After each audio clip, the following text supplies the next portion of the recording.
Welcome back to the Music Industry Podcast, hosted by Bersamo.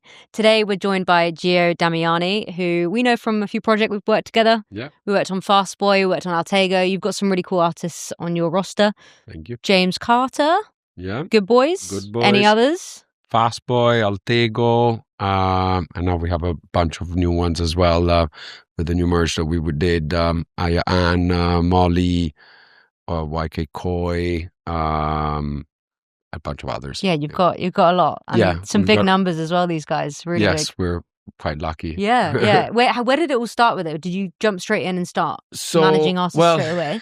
It depends. Yes, I started as an intern in Los Angeles for a company called Fontana Distribution, which is an arm of Universal. And then I did an internship there. I couldn't get hired full time because of entry level jobs without a visa. I couldn't get hired, and so they helped me meet some people here in London, and I started working at a studio not too far from where we are now in Kensal Road called Kensaltown, and I started kind of like a studio runner there, making coffees and photocopies, and worked my way through to getting an actual job. And I was kind of running the studio, and I was working for this manager called Mike Dixon. We're working with a bunch of writer-producers. The two big ones were Martin Terefe. And during that time, we did like Jason Mraz, I'm Yours, and which is now Diamond in the US. He was, at the time, I think he was nominated in the top 10 producers in the world by Billboard. It was crazy times. Super talented producer writer, and then there was this other one big writer called Sasha Skarbek, who wrote You're Beautiful by James Blunt, Cold Shoulder by Adele. When during the time we were together, he did Wrecking Ball by Miley Cyrus, Without You by Lana Del Rey, and started all of that.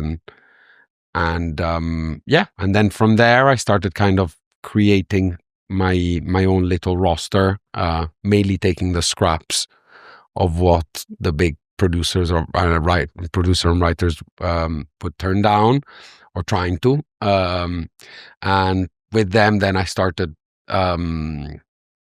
developing artists and started to do my first record deals with the artists that I manage, and then slowly kind of things slowly picked up. When you say you started like developing them, how Yeah. did that work in the early stages? Because surely you didn't have too many contacts at that point to be able to like put them in No, sessions with good artists and things like that. Well, I had the studios because I was working at this studio, and most of the times, basically, a lot of the musicians and assistants of the big producers were looking for work, and so I started kind of to manage them, giving, a lot of times maybe some of the big producers would turn down a job, and I would tell the person who offered us the job, but I say, but the next best thing is the people who do all the work with him, and it's going to cost you a fraction of that, and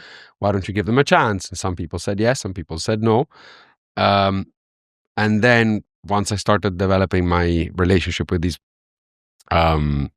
producers, like my little roster, when I would find new artists, and I mean at the time we're still talking about MySpace and actually going to gigs. I used to go to gigs around this area a lot of times, and kind of find artists, and then what I could offer was free studios, sessions, writing sessions with these talented writer producers.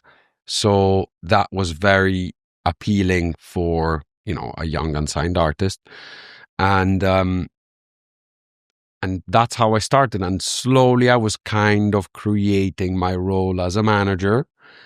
Plus, during that time, I still had contacts because of the bigger producers. That kept me very current, because I would go see all the labels to get work from them.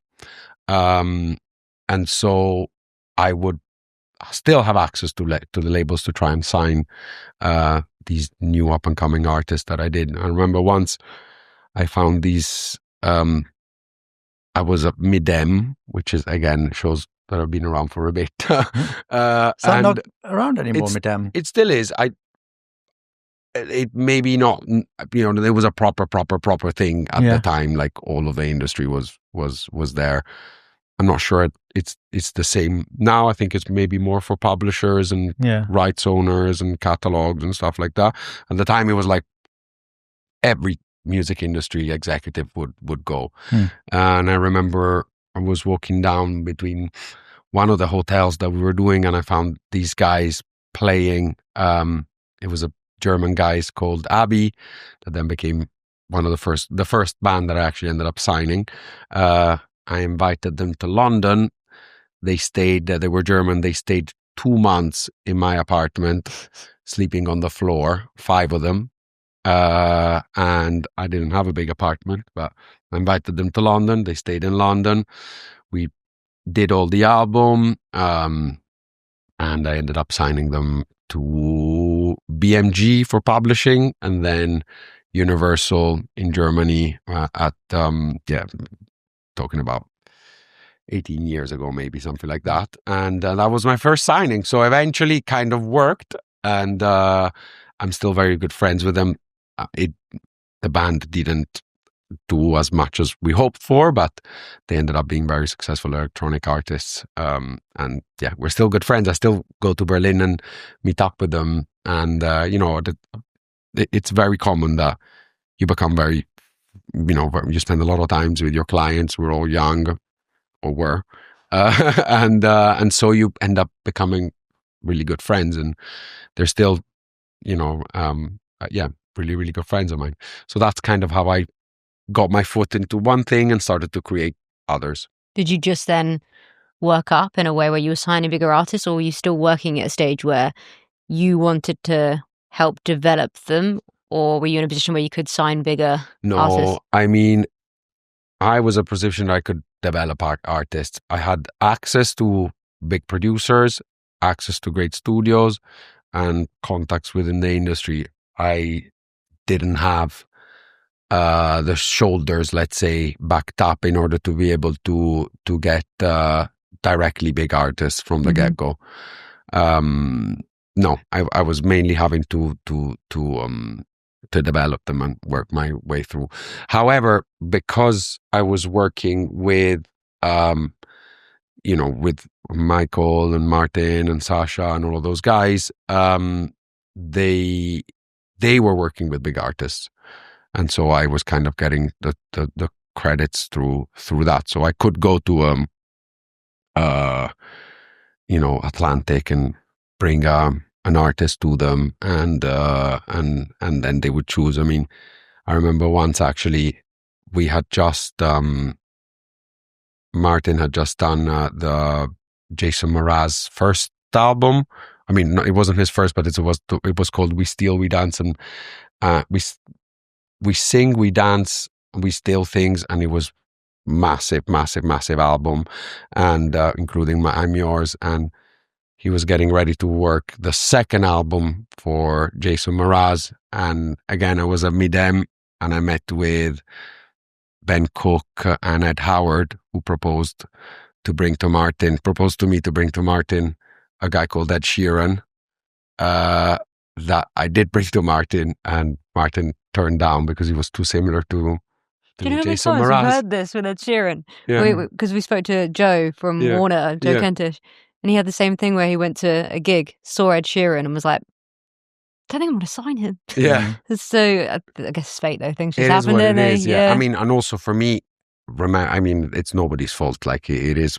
He at the time was still doing something a little bit different. He had a bit of like the scatty, rappy thing. And obviously Jason had just come up from this massive success. And I understand that, a producer wants to protect, some artists and not make everyone sound like the same. And nobody could know that would become one of the biggest artists in the world. And also, like, what we would do, we would just go to labels, get a bunch of artists, and literally go have a minute and a half per artist. You're like, do you want to work with this, play him a song? And they would say yes, no. So it is what it is. But it was quite funny to say. So yeah, you sometimes win and sometimes lose. But so I did have access and was working with big artists. I wasn't managing them myself, but I was working with clients who were working with big artists. So from that point to where we are now, where like your artists are getting really strong numbers, they're touring the world. Yeah. Was there like a breakthrough artist that led to you being able to sign bigger, or was it like each one was sort of like a stepping stone into the relationships you built? I think more the second, more like I've never had like an artist that I took and blew up within, X amount of time. And it's always been like this year is better than last year. This year is better than last year. This year, and all of a sudden, you're like, wow, I'm actually doing all right. You've got 2 boats. I've got 2 boats. Yes, I've got 2 boats. In the same location, the same city, by the way. Same city, same location. Yeah. But it was so. I was always a hard worker. Always. I did have several times, moments where I also thought that I was going to quit. I've been independent since 2011. Like I opened my first company in 2011.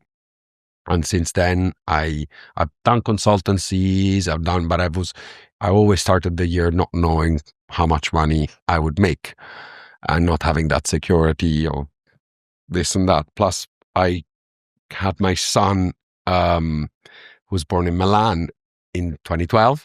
Literally, I'd started my business a month after my girlfriend at the time tells me that she's pregnant, wants to move back to Milan.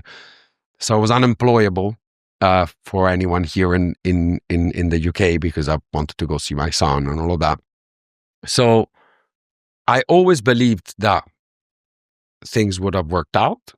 I didn't know how, but I was always very confident that, you can only be unlucky so many times. And at some point, something will go. If you're in the right space, you're with the right artists, you're in the right environment. And it's always kind of like, as I said, I kept on always looking back. I tried, at the beginning, I was comparing myself with other people. And sometimes it can be constructive, sometimes a bit unhealthy. And I think things changed when I started comparing myself to myself, as in like what, compared to last year, I've done this and that compared to the year before, and so on. And so I always managed to then make achievable short-term and long-term goals that I could almost touch, and I knew that I would be able to achieve, instead of thinking, oh, I'm going to find this guy and tomorrow is going to be Chris Martin, which is a little bit all over the place. I've turned, okay, well, with what I've got, I think next year I can do this. And then all of a sudden I started to notice, okay, this started to puff off, this. And then with that, I was then at this level where I managed to then get proposed bigger clients that then I started to manage. Yeah, because you're managing like quite similar sounding artists now. Yeah, it's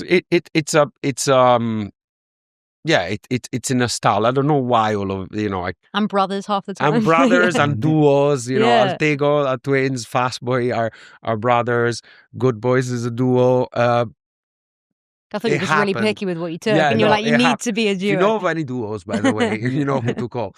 The comment section's just flooded with duos now. Yeah, exactly. Yeah.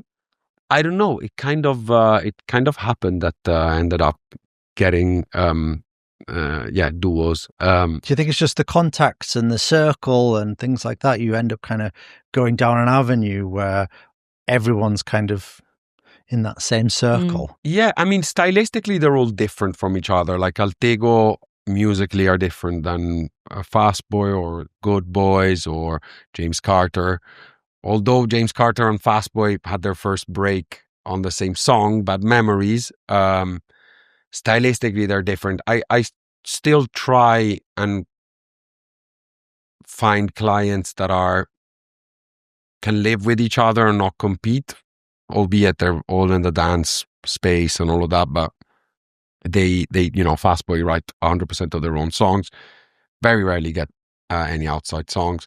Same thing with Good Boys. Actually, Good Boys and Fastboy did a collab years ago, which was how I started to meet Good Boys at the time, but I wasn't managing Good Boys at the time. And so things kind of happened. As I said, if you're doing things right and you're good to people and you work hard and you keep going and you're confident, and as I said, I've had plenty of moments during this journey where I interviewed with other people or thought to quit the music industry. I think it comes with any entrepreneur, One day you're top of the world and the day after you you want to quit. Mm-hmm. But I think that's also the same thing. It's kind of like the same, the other side of the same coin. The thing that wakes you up in the morning for excitement is also the thing that doesn't make you fall asleep for anxiety. Yeah, so true. Yeah. But it's that thing, and some people are. I also noticed that I'm more an entrepreneur, and for the type of person that I am, I kind of jump without a parachute and then figure out how to do it. So far, it's been all right, but there's other people that instead, and it's okay, there's not right or wrong answer. There's other people instead where it's maybe, they want to know how much money they make at the end of the year. They go to their job, they do their thing, and everyone is different. I personally think I would not perform in the same way. Do you think you attract artists that kind of are quite similar in that way? Yeah. Where they want to experiment and they want to kind of are very entrepreneurial and want to work hard to I also try to make all of my clients entrepreneurial as well. So, whether it's start their own label or whether how to manage their own money, or I don't usually handle my clients' money, but I help them, understand about investments. Like publishing deals should not be the money that you use to live as a songwriter, for example. I try to help them to live through, production deals or more day-to-day kind of smaller income, and instead try and keep because at the end of the day, if you have a client that is strapped for cash, it makes it difficult for them to do their job. It's not easy to work with someone who's, and also yourself, if you're strapped for cash and you're thinking, if you're worried about money, you can't really, especially in this industry, be 100% focused on what you're doing. Also because we're in such a crazy, unpredictable, unplannable. You can do all the plans you want and do all the, projections, but at the end of the day, like it's never what you plan, right? Mm-hmm. So, we try and make them entrepreneurial and understand, what you're dealing with. And at the end of the day, it's always them making the decision, though. Mm-hmm. You can, some people want the big money on the major labels. Some people want to go slower, but then build their catalog that then they own 100% of. It depends. It depends by case. But because some of your artists are signed and some aren't, are they? I mean, yes, they all work with labels. Some are long-term deals with majors, but it works for them because they need, first of all, the team, the infrastructure. They work with massive collabs artists that come with a price.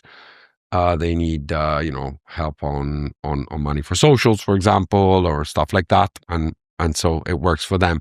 Plus, they want to maybe buy a big house. And so a publishing deal will do that. Others instead are more selective. So they maybe have their own label. That James, for example, has his own label. He started way before me. I have nothing to do with it. But James Carter has a really successful label called Lily Era.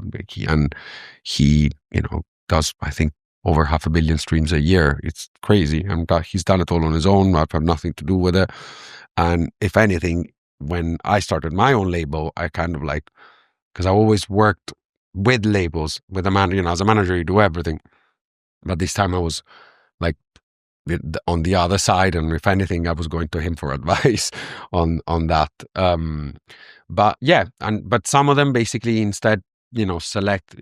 We always try to have a purpose of why we're doing something. So we might want to work with one label because we want help on streaming. One label because we're doing a collab with one other artist. One label because they're particularly good at something, or because we want to play live a certain area of live, and some labels help in one way. So it depends. Mm-hmm. Obviously, being independent allows you to be nimble. So if things go, you can then license it to a major label or not, or but I also have to say that my experience with my clients, I guess it's not for everyone, but with my clients signed to longer term record deals, I've always had a good, like with Fastboy, for example, like Virgin has always been super supportive of them, whether it's them, doing a collab with David Guetta and Oliver Heldens on Ministry, and or doing some of the club records, or the Tiesto collab on Musical Freedom, that they've always supported the opportunities that we've had. We've never had any bad relationship in that. But we also make sure to take care of them and make sure to be also very respectful, not to take the piss. Like it's kind of like it's a bit of a and we've delivered them, several radio hits that we're all happy. Mm-hmm. So, yeah. There'll be lots of listeners wondering like how you get that like David Guetta collab. Like, could you talk us through like how that came about? Because obviously you took on Fastboy early in their career, and now they're doing incredibly well. How did that come about? Yeah. Was it Virgin who arranged that? Was it yourself?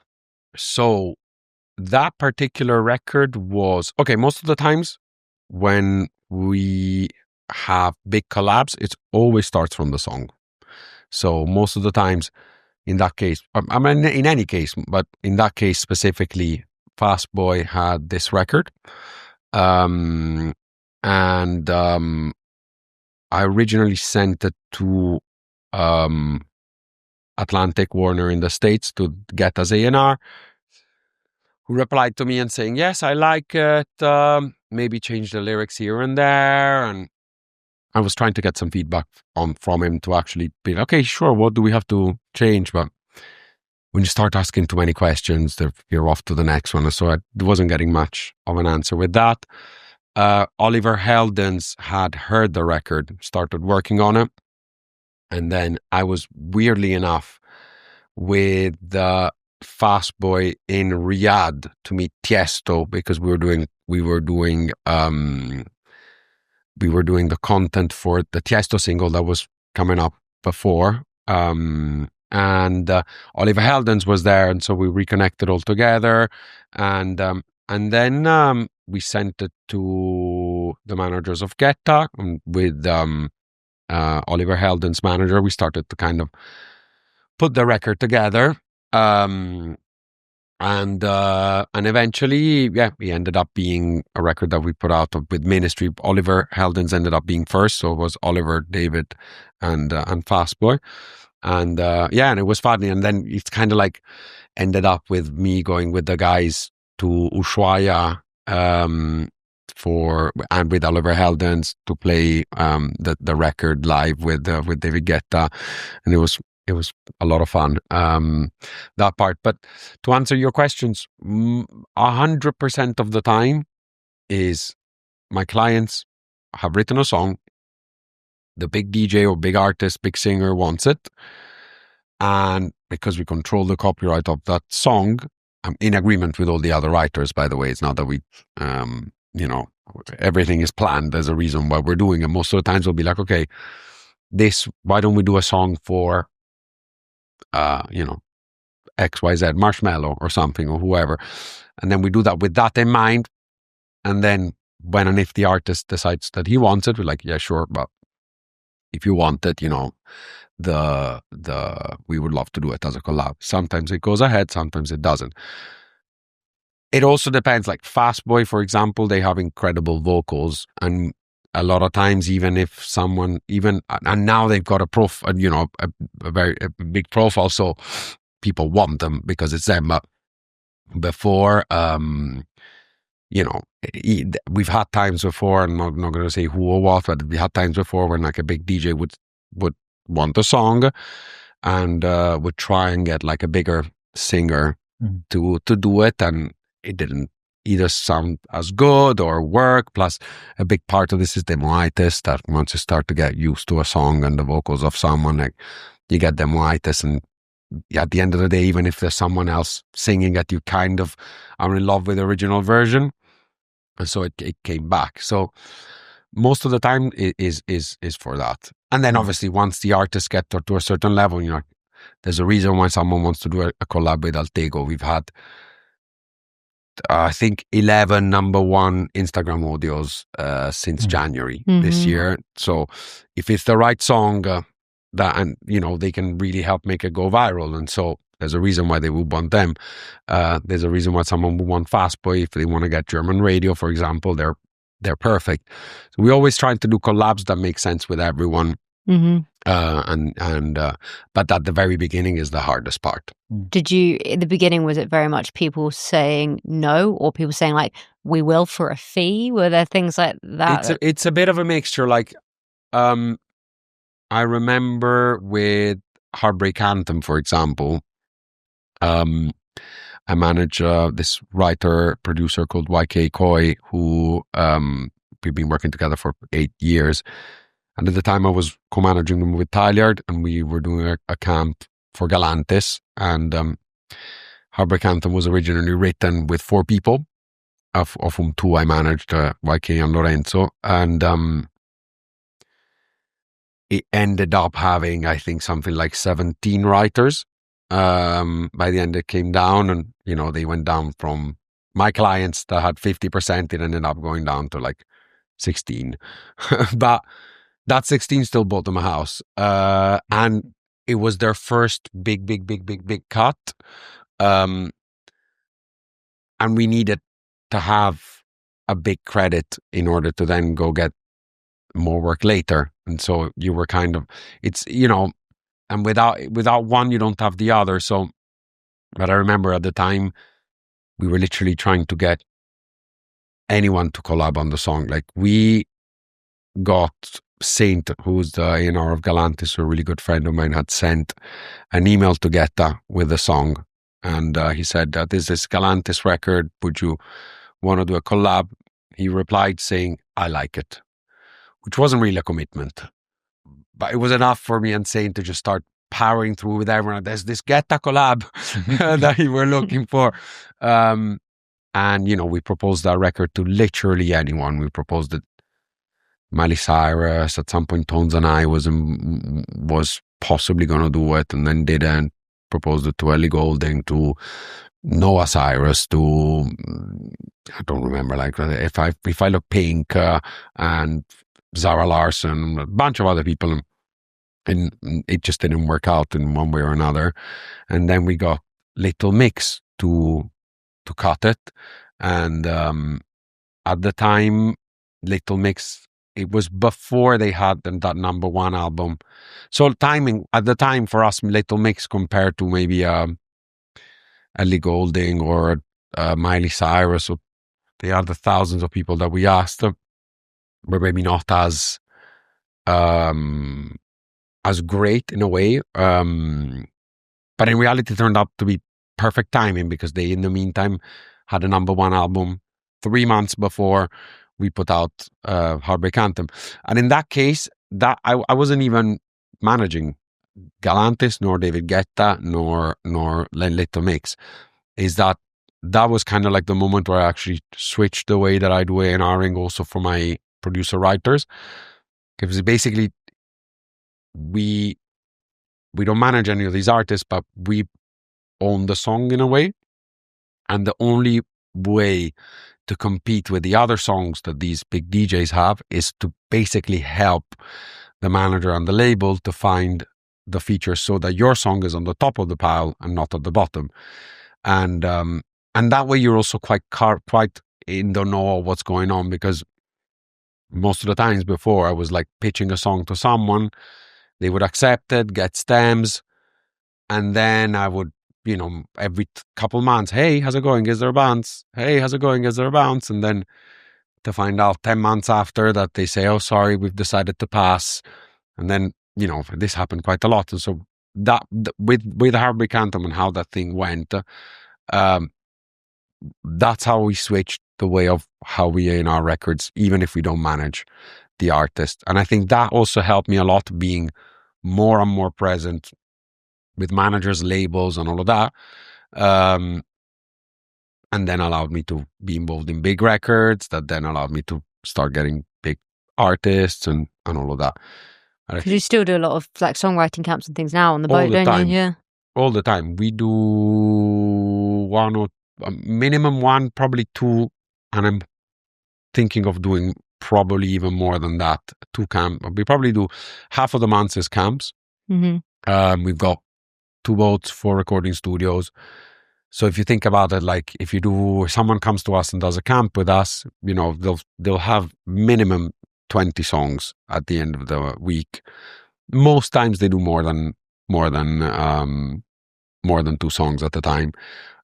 Is the aim to have all your artists, or as many as you can, come to the boats, write with new writers and producers and everything, and just develop? It depends. I mean, I've done camps for the artists themselves, like I've done camps for Fastboy, camps for Altego, James Carter, etc. We're doing one with Good Boys as well. But other times we do that for the label or for another artist. And at that point we have some of our roster, and then we invite, also the fact that we've got, these boats that are pretty unique. The environment is very nice to be in, and different. It's not we have the luck of having a strong writer producer roster, a strong artist roster, and the location. If you then have the right camp, whether it's with the right label or an artist in the room, or or the A&R or the producer, so there's a purpose. The combination of all of this usually attracts some of the best writers in the UK, and then they tend to come back. 1, because they have a good time. 2, because if you're in the if we do a camp that has a purpose, and we get some of the best writers in the UK all in the same rooms, even if at the end of the day you don't cut all the songs that you do for the artist, you can only, or the label, they can only take so many. They don't take 100% of them. But the fact that because of that reason you got together in the same room great writers and great artists, you will get a good song. And that can work for someone else if it doesn't work for that. So we always try to prioritize having the right the right rooms and the right songs. Most of the times we try to have at least in one of the studios someone that we manage or publish. But again, we still prioritize the room. And so if for some reason things need to be moved, it's not ideal from a business perspective, but we prioritize the record and the rooms, and we prioritize having people coming and delivering great songs and enjoying themselves, and then the business side follows. Mm-hmm. But we try to have at least a person that we manage or publish in the room. Sometimes we have 3. That it depends, but we're not greedy that way. Like if a room is better, we also know all the writers and all the producers and all the singers, because the industry is not that big in the end. We always prioritize having a balanced room where you get the best results, rather than being greedy and having to have all the people because otherwise you're not going to do anything with that song anyways. So mm-hmm. all your artists seem to be very good at social media. It seems to be a big priority for you. Is that now changed to be a big factor in what you're looking for to sort of sign/manage an artist? Yeah, absolutely. I mean, it's a learning curve also on our side. Some artists are better than others, but for me, I'm 40 years old, and I have to admit that to 3 or 4 years ago, when my girlfriend was on TikTok, I hated it. This being said, I also at some point realized that I was hating it because I didn't understand it. I'm still not at all a person who is posting about themselves, or you look at my Instagram, it's mainly every Friday the releases that we've got out. Is not every once in a while there's something personal, but most of the times is not. I'm not the type of person who would post a story, hey guys, guess where I'm going today. It's just not my nature. But I'm not an artist, right? One thing that I've noticed is that there are people who have it within them and people who have it less, and it's a completely different skill set. So what we try to do is pair those up. So there might be a really good DJ singer who's incredible at socials, or actually maybe doesn't even have that many followers to begin with, but has that thing of constantly posting, constantly going on a thing. He or she has that, I don't want to say shameless, but in a way it's shameless, as in, like, especially at the beginning, if you don't have results, you tend to be demotivated, or you feels a bit cringe. They're just like unapologetically themselves on social, which is very hard to find, especially in those early stages. Exactly. Obviously, once you have loads of followers, it's different. But when you've got 500 followers and you're like, hey guys, how's it going? Like, of course you're going to have your friends saying cringe and stuff like that. Like, I was watching an interview, I think it was John Summit, that says, yeah, it was cringe until it was not, or something like that. Don't quote me exactly on it, but something like that. And so we've noticed that, and so we try, and when now we're talking about developing artists, we still develop artists. We do it in a different way. We prioritize, either someone who's great voice, great writer, or someone who has that, as we said, unapologetic confidence, that they'll do it with or without you. They're going for it. And then we'll get them with some of our writer producers that are maybe more studio geeks, and have that skill set of, a producer might listen to the same kick for 2 hours to find the right sound or whatever. And I think that way we're trying to merge the two things, so we can help write songs to people that have a lot of followers, who are good at socials, to then hopefully build the followers, and try and do it like that. We try and adapt it a little bit. How's that going for you? Because it's obviously quite a new thing. I mean, it's a hit and miss in a way. Because I guess you said you can't teach someone how to do social. No. But can you give them a good song and it works? Not necessarily, but if you were trying stuff out in one way, we don't know what works. And sometimes it's also, I mean, you guys know it more than I do, like, sometimes you try stuff until you find the format that works. And then when there is the format that you repeat it. So it depends. The answer is it depends. Like, there's been moments where I'm 100% sure that this is going to blow up, and it doesn't. And other moments where I get a call of something that I completely forgot about, that all of a sudden, when I've done nothing for it, it's working. So it depends. It depends. But the most exciting thing for me is that I need to be excited of what I'm doing. And whether it works or not, the process of doing it, if I enjoy it, I think half of the job is done. And by a applying this mentality with basically everything that I do, it's okay because some things go and some things don't. I care the same way of all of them, and I'm excited in the same way. And so in the process, I'm really excited about doing them. So yeah, I mean, you're friends with a lot of your roster, so it means that you want to get behind it and help them as much as you can, which makes the job so much easier. Yeah, but also like coming up with ideas or having someone helping us coming up with ideas and like sitting down with my roster and be like, okay, so we're going to get him to write this song. You guys are going to do this. This is the idea of the content that we try.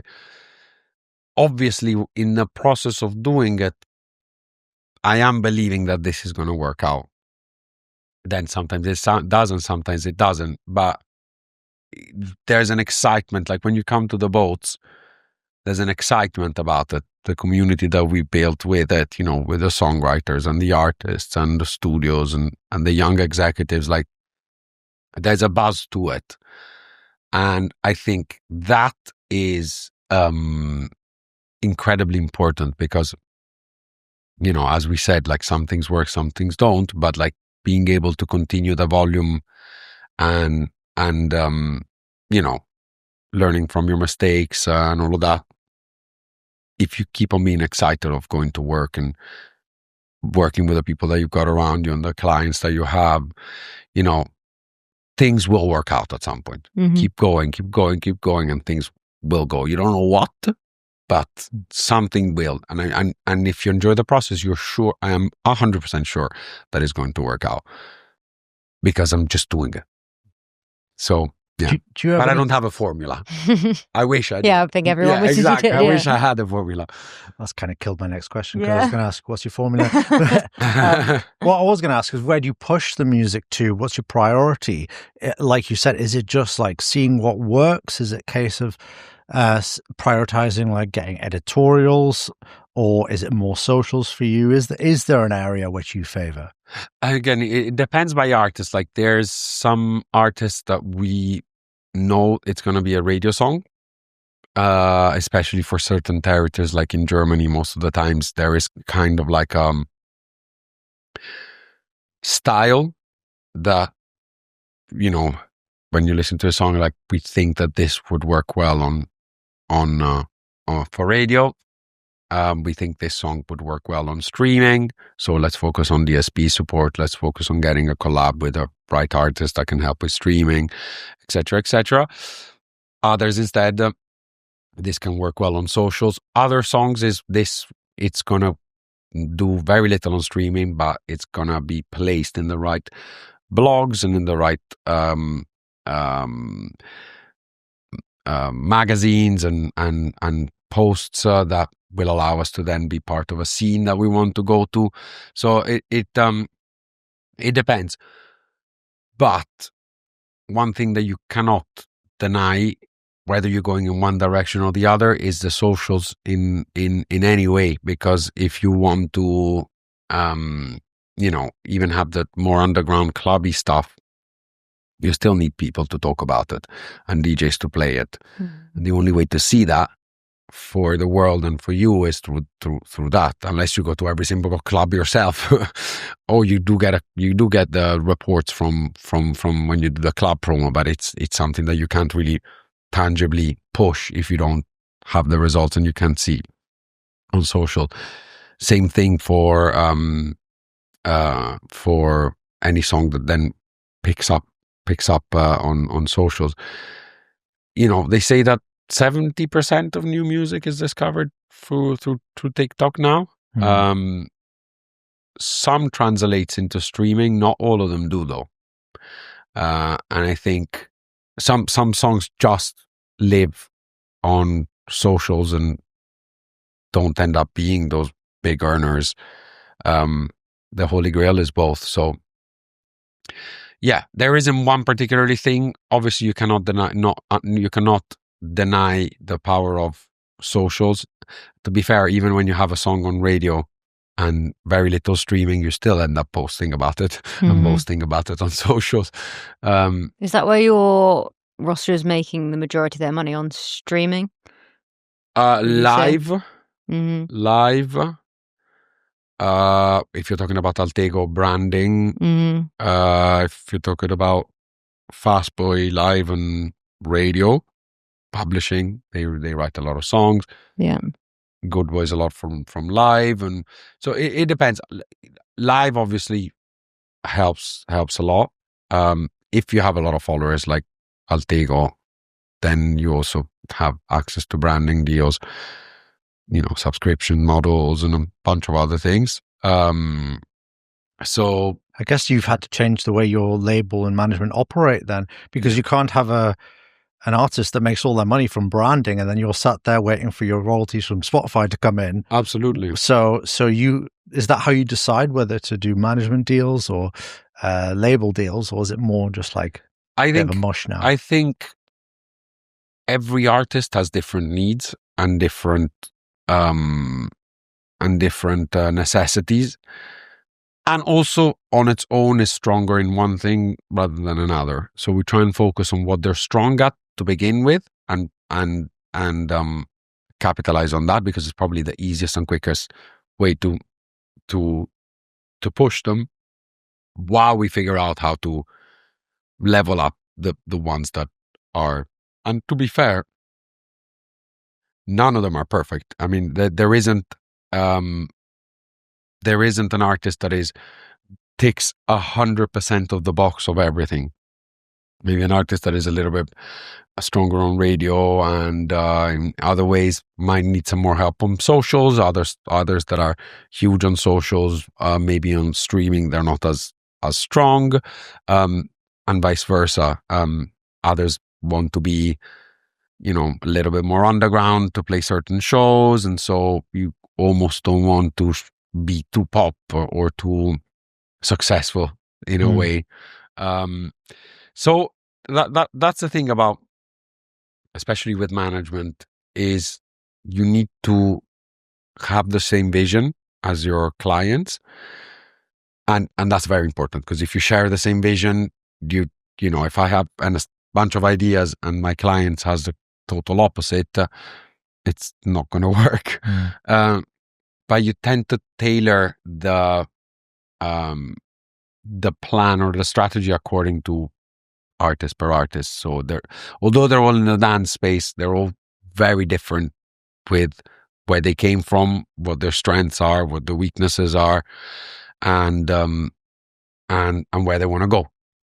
And so, yeah, you work with what you're given, and with them make a plan of what's important to them, what you think is important to them. Most of the times, the long-term clients, or the clients where it works out, we have the same ideas, or at least the same direction, and then you just build it from there. How are you signing artists at the moment? Is it like, because you've got this community, people are recommending people to you, just spotting them, you go and see people live? Like, where are you finding people? Social? I am socials, yeah. We also get offered clients. The camps that we do, we have I go to the office and I've got 30 artists every day. Between artists, I mean songwriter, producers, singers, writers, DJs, whatever. So you're kind of in the center of it. The thing of the community is very important, because we're very inclusive with the people that we have. They always come and have a good time. We're all very fair and all of that. So sometimes I'm just, having a cigarette outside and a coffee with someone, and like, so how's it going? Oh, you're out of a publishing deal. That's interesting. So maybe we should speak. That helps a lot, because we're literally at the center of it. Plus, I think by now, the people who come to the boats, who have been to the boats, know that we always have a purpose for the stuff that we do. We don't do it just for the sake of it. And most of the people who have come to our boats have seen their songs come out. Obviously, I would be lying if I said 100% of the songs that get written on the boats get cut. That's an impossible ratio to maintain. But because of that, it allows us to have a finger on the pulse. Finger on the pulse? Yeah. Okay. Sometimes I translate things wrong. yeah, you can have, first that, and then a lot of times remember I was saying that we try and make our clients entrepreneurs as well. So for example, Max and Harvey, who you guys have had, we've signed them to publishing with Fastboy. We've got another guy that we signed now called Amrit, who's really talented producer. He's done stuff with like Little Scratch with Tiesto, Bless, here and there. I signed him with YK Koi, the guy who did Heartbreak Anthem. So, and we co-sign it. So, it's a little bit like at the very beginning that I was telling you that I would have these big producers and I would start getting these younger ones and work, kind of in the same scale. They call it the spider web, where we have our bigger, more established artists, and with them, a lot of times they're the ones who find them because they're obviously creating every day with musicians. Sometimes we do as well. And then we kind of, we've got our roster, and then we expand the roster but I don't necessarily manage them. If I publish someone, I probably don't manage them. Or if I sign to my label, probably don't manage them. So most of the time, the management clients we manage, and then with them we co-sign people, and then keep going. So that's one. Do you not manage them and be publishing mainly because the contracts are messy and it's taking a huge percentage? So the boats are expensive to maintain, and so two sides of it. One is to avoid a conflict of interest. There's other people who do it. I have no problem with it. I think it's a conscious decision that we say, okay, we'll take the commission for the deals that we make. That's cash flow that pays for staff and pays for the boats and everything else. But then instead we co-publish or co-sign or co-own the rights of the people that we sign with our management, with our management clients. That allows us to actually be even more solid with the clients that we already have, avoid any kind of future issues of should I make a decision as a manager or as a publisher, and or as a record label, whatever. And then so it solidifies our relationship with the current clients. They start to be more entrepreneurial. Some are already more from the beginning entrepreneurial, some less. And then it's a huge opportunity for the people that we actually sign, because the young people that we sign, they're immediately in the position of being, through not only my expertise and contacts and networks, but the ones of the artists themselves and our management client. They're immediately, they are the ones who bring them into the studio, not me. I can't force someone to be in the studio with someone. I can propose, but them instead, they invite people over. And they have trust, and so they're like, "Oh, you need to meet these guys. They're great," So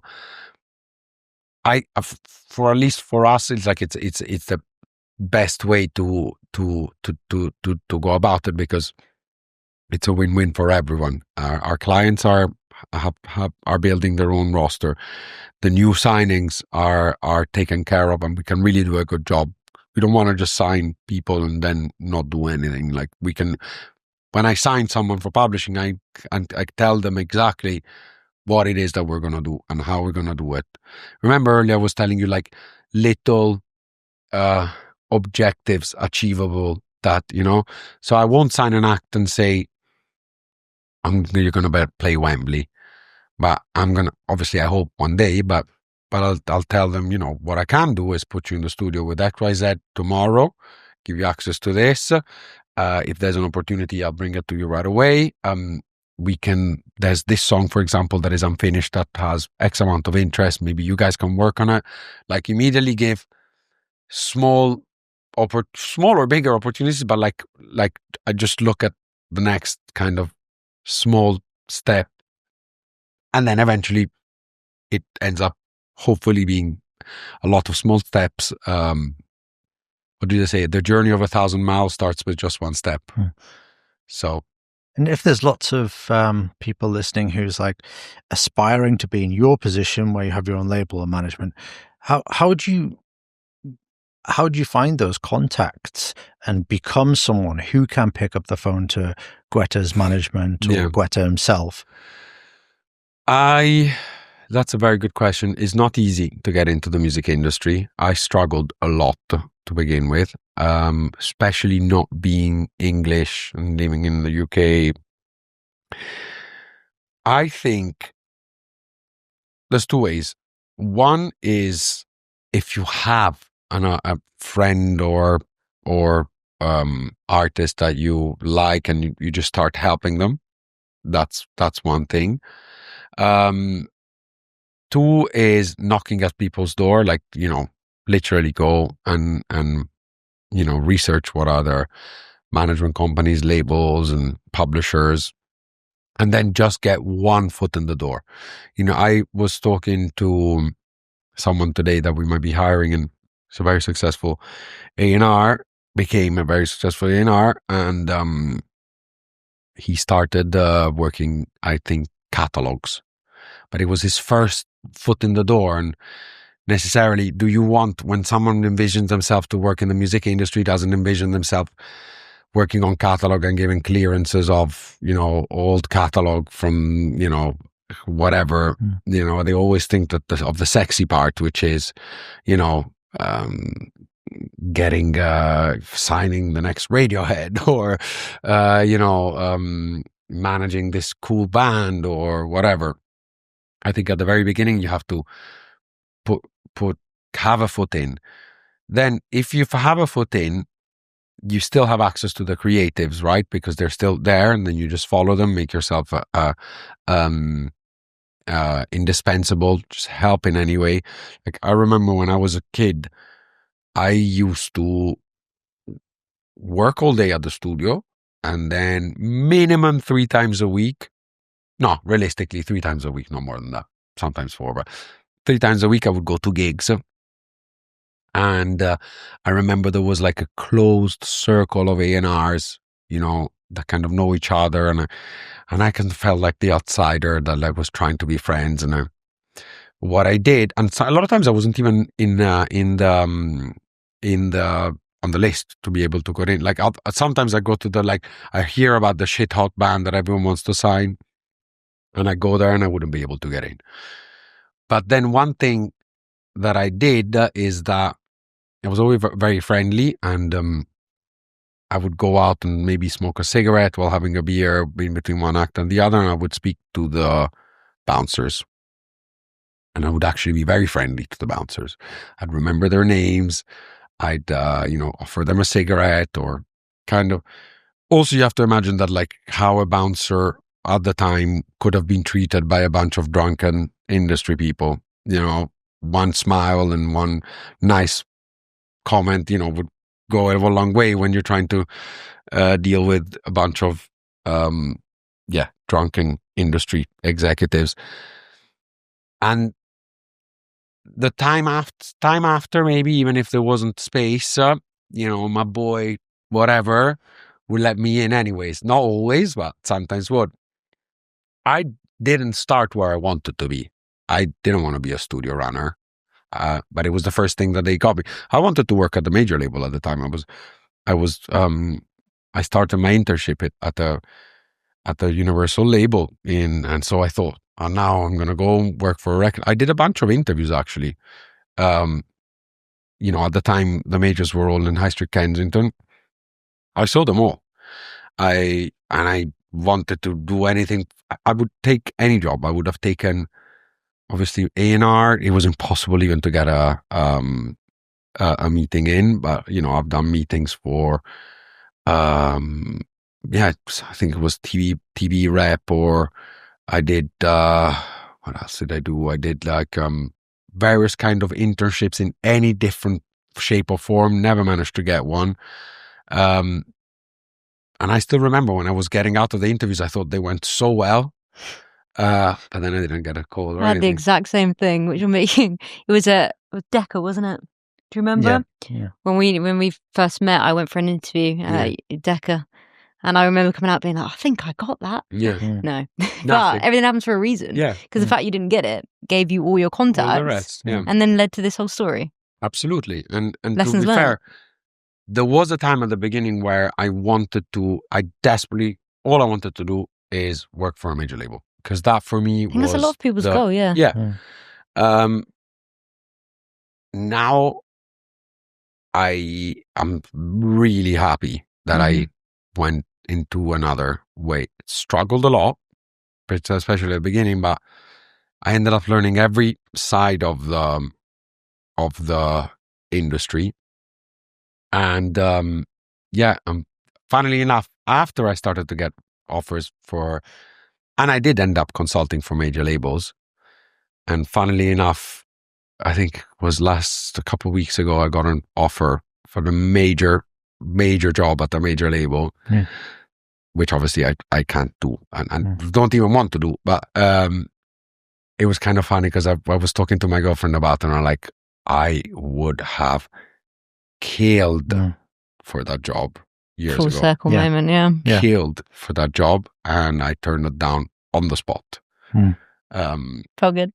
So it goes. But this being said, everyone is different. Like, but this is to say that maybe what I thought I wanted, or what I thought that I wanted to be, I didn't know. I think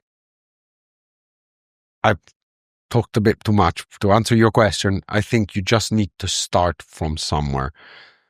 When I first started to work in the music industry, I barely knew the difference between a manager and an A&R.